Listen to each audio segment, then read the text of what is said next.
Halo pemirsa dan teman-teman TV One, kita ketemu lagi di Apa Kabar Amerika. Saya Patsy Widakuswara. Dan saya Supriyono, dan kami berdua pemirsa masih berdiri di depan gedung DPR Amerika Serikat. Ya. Karena emang minggu ini Pat ada peristiwa yang cukup penting terjadi di gedung belakang kita ini. Cukup penting khususnya bagi warga Muslim Amerika Serikat dan tentunya menarik juga bagi Anda pemirsa di rumah di Indonesia ya. Sebetulnya ada apa ini? Apa yang akan dilakukan di gedung Kongres Amerika Serikat? Ada satu anggota DPR Amerika Serikat namanya Peter King dari Partai Republik dari New York yang menggelar dengar pendapat tentang bahaya radikalisasi Islam di Amerika Serikat, Pat. Wah, mengerikan ya. Mengerikan ya. Namanya Peter King, si anggota Kongres, bukan Stephen King. Bukan penulis horor Stephen King ya. Tapi bagi umat Muslim, sosok Peter King ini sekarang memang dianggap sosok yang mengerikan. Betul. Karena memang ini menimbulkan kontroversi dan akhirnya kan juga disambut dengan ada demo. Dengan demo, betul. Jadi memang si Peter King ini banyak pihak yang menuduh dia sebagai orang yang terlalu curiga sama kelompok Muslim di Amerika Serikat. Jadi hearingnya sendiri, ini baru hearing ya, baru sidang dengar pendapat. Si anggota Kongres ini ingin mengumpulkan orang-orang, bahkan orang-orang dari kelompok komunitas Muslim di Amerika Serikat untuk mengkaji sebetulnya kelompok atau komunitas Muslim di Amerika ini radikal atau tidak. I've said when we were going after the mafia, we looked at the Italian community, the Westies, the Irish community. In New York, they go after the Russian mob. They go into the Russian community in Brighton Beach and Coney Island.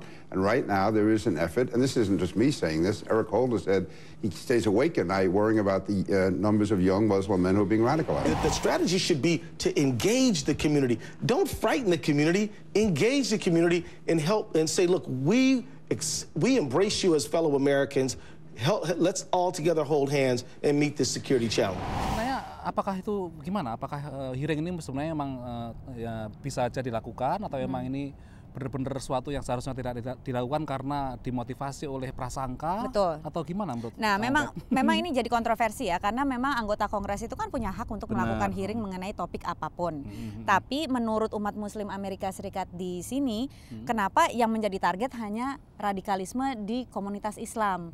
Kenapa nggak diperluas? Kenapa nggak memang hanya sebagai ancaman ekstremisme di Amerika misalnya, dan yang diundang bukan hanya komunitas Islam tapi komunitas yang lain. Contohnya seperti kelompok right wing atau kelompok neonazi dan sebagainya gitu ya. Dan mungkin juga ini mereka umat Islam juga takut bahwa selama ini kan kita tahu iklim setelah 9/11 mereka kan cenderung menjadi target ya, oleh sebagian warga Amerika, dan mereka juga mengalami dalam kenyataan hidup sehari-hari mengalami perlakuan diskriminasi. Jadi mereka takut hearing ini akan semakin mempertajam perlakuan diskriminasi tersebut. Tapi faktanya juga memang tidak bisa kita pungkiri Pat, bahwa dalam beberapa tahun belakangan ini ada kelompok warga Muslim Amerika Serikat yang memang terpengaruh oleh ide-ide radikalisme dan menjadi teroris juga kan? Justru itu umat Muslim Amerika Serikat ingin menampilkan sosok bahwa mereka tuh nggak cuma teroris gitu, karena mereka secara umum moderat, secara umum juga cinta damai dan cinta tanah air. Makanya mereka melakukan demo seperti yang dilakukan di New York ini untuk menunjukkan sisi mereka yang seutuhnya sebagai umat Muslim Amerika. Dan menariknya juga demo di New York ini tidak hanya diikuti oleh warga Muslim, tapi juga interfaith. Dari warga Yahudi juga ada, warga Kristen juga ada, tokoh-tokoh selebritis juga ada. Untuk memberikan dukungan ya. Makanya demonya disebut I am a Muslim too.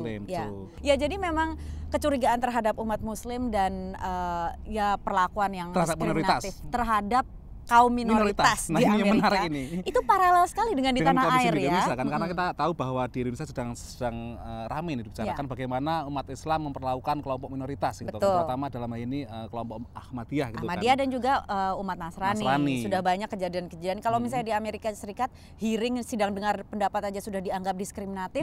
Tapi kalau di tanah air kan sebetulnya lebih dari itu ya, pengrusakan, bahkan sampai ada penganiayaan dan sebagainya. Kalau di sini di sini negara menjamin sepenuhnya setiap warga, setiap kelompok, setiap individu untuk memeluk agama sesuai dengan keyakinannya, Pat. Kebebasan agama benar-benar dijamin. Jadi sebenarnya umat Islam juga mendapat perlindungan hukum yang jaminan konstitusi yang penuh terhadap mereka. Cuma memang dalam kenyataan sosial tidak bisa dihindari kan persepsi, kemudian perilaku warga terhadap suatu kelompok minoritas itu memang kadang-kadang negara tidak bisa sepenuhnya mengontrol itu loh. Jadi ini menarik sekali untuk kita ikutin terus kali ya, Pria. Dan sepertinya memang hearing tetap akan terjadi meskipun terjadi demo, dan mungkin juga ada sisi positifnya ya, karena artinya kalau memang hearing terjadi secara terbuka dan jujur, mungkin juga umat Islam mungkin bisa menjadikan ini sebagai ajang introspeksi mungkin ya. Betul, dan juga untuk ajang menunjukkan sisi mereka kan, untuk betul. Mengungkapkan sebetulnya seperti apa sih komunitas Islam di Amerika yang konon jumlahnya sebetulnya nggak banyak ya.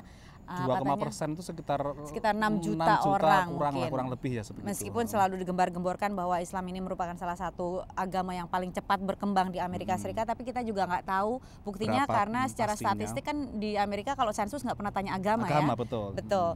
Tapi kita akan perhatikan terus perkembangan cerita ini untuk Anda pemirsa di Tanah Air. Untuk sementara ini kami pamit dulu. Saya Patsy Widakuswara. Dan saya Supriyono. Kita kembali dulu ke teman-teman TV One. Sampai jumpa.